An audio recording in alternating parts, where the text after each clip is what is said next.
I was around 7 or 8 at the time. My family rarely ever traveled outside of my hometown. I think this was the first time I went outside of a 40-minute radius of my hometown. We were taking a trip south to a water park about 5 hours away. It wasn't a major trip, but for me at the time, it was for reasons mentioned before. About halfway through the drive, we stopped at a restaurant to go get something to eat, go to the bathroom, and just stretch our legs before we finished the rest of the drive. I walked in with my mom, and she told me if I got done before she did, to wait outside the bathrooms till she was finished. I went to the bathroom by myself, and as I walked in, I made eye contact with a man at the sink. He took a side glance at me, and then started having a conversation with me. He was asking things like my name, where I'm from, how old I was, and things of that nature. I was excited that I was talking to an adult, and answered all of his questions. I even told him about my family's trip to the water park, and even said which specific one we were going to. Looking back now, that was stupid, but my 7-year-old self wasn't thinking about that at the time. I did my business and left the bathroom to meet my mom. The man I had seen in there followed, and went outside to his car. My family ordered food, ate, and went back out to the car to finish the drive. About 2.5 hours later, we arrived. We got to our hotel, unpacked, and settled down for the night.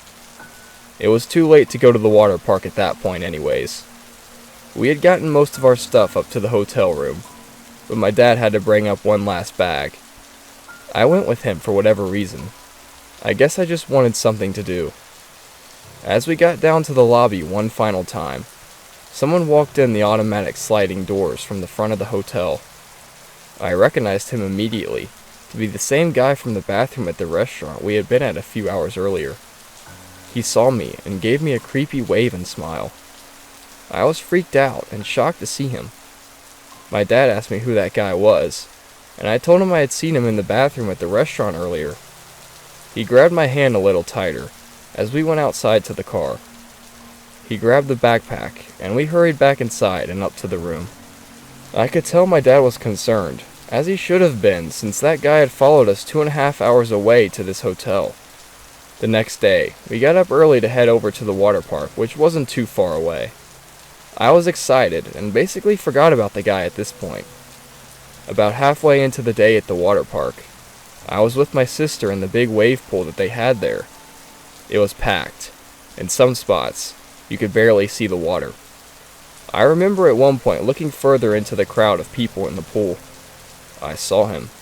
The same guy from the restaurant and the hotel. We made eye contact, and he was motioning to me to come to him. Even being as young as I was, I felt sick to my stomach. Could it be possible that I was seeing things? No. It was all too real. I tried to ignore him, and eventually we left the wave pool and went to other attractions.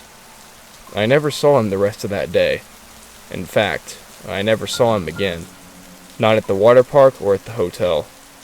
I think it's safe to say whatever his intentions were, they weren't good. I was always more careful who I talked to after this, even as I started getting older and more understanding of the concept of stranger danger.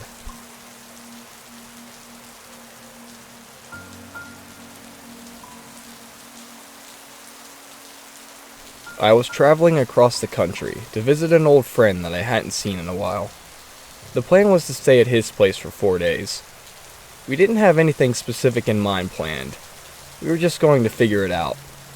The first night I got there, we didn't do too much since my flight got in kinda late, and there wasn't much to do anyways at this point. The second night is when things got weird.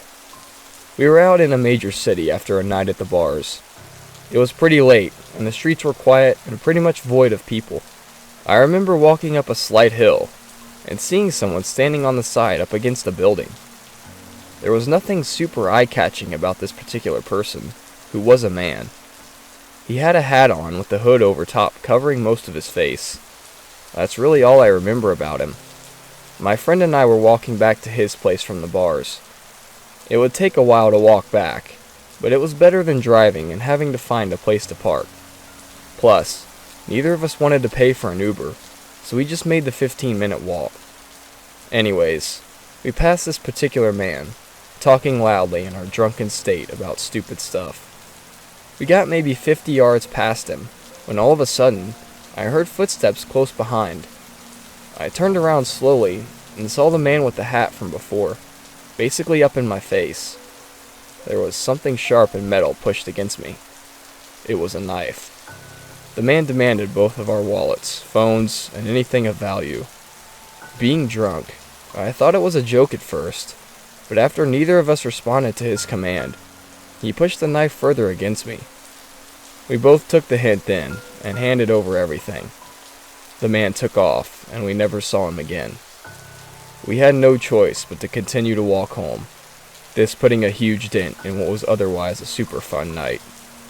The next morning, I canceled all my cards, and we contacted the police about it, even though there wasn't much that could be done. This ended up making the rest of the trip with my friend pretty stressful, and obviously didn't turn out like we planned. I think this whole thing really made me realize that you pretty much always have to watch your back. You never know what intentions people you come across will have.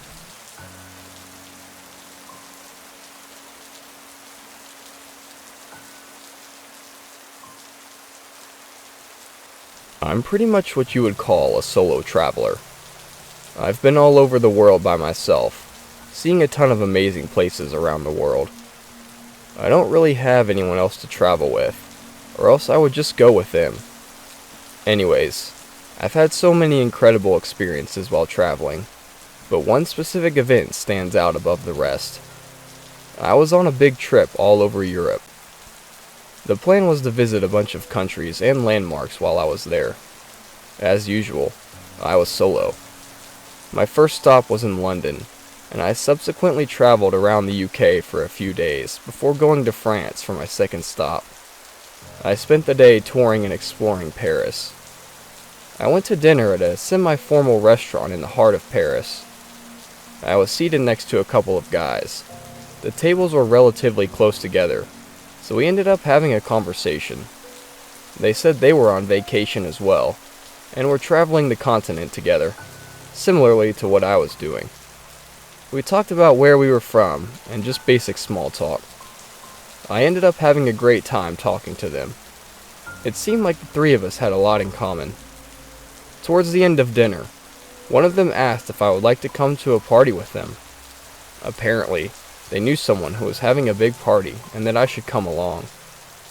I thought about it for a bit, but figured, why not?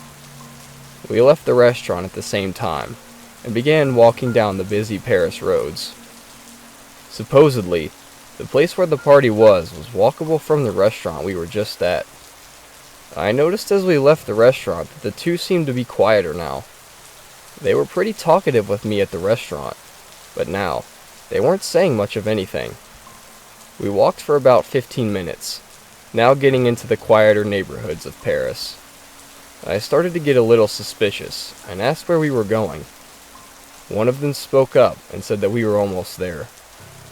By now, we were definitely away from the big city and onto the quieter streets.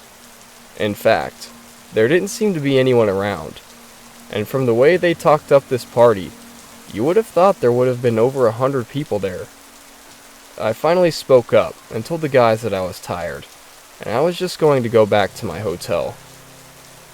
They looked at each other, and both immediately grabbed onto my arms and started trying to pull me. I was in shock, and took a second to realize what was actually going on.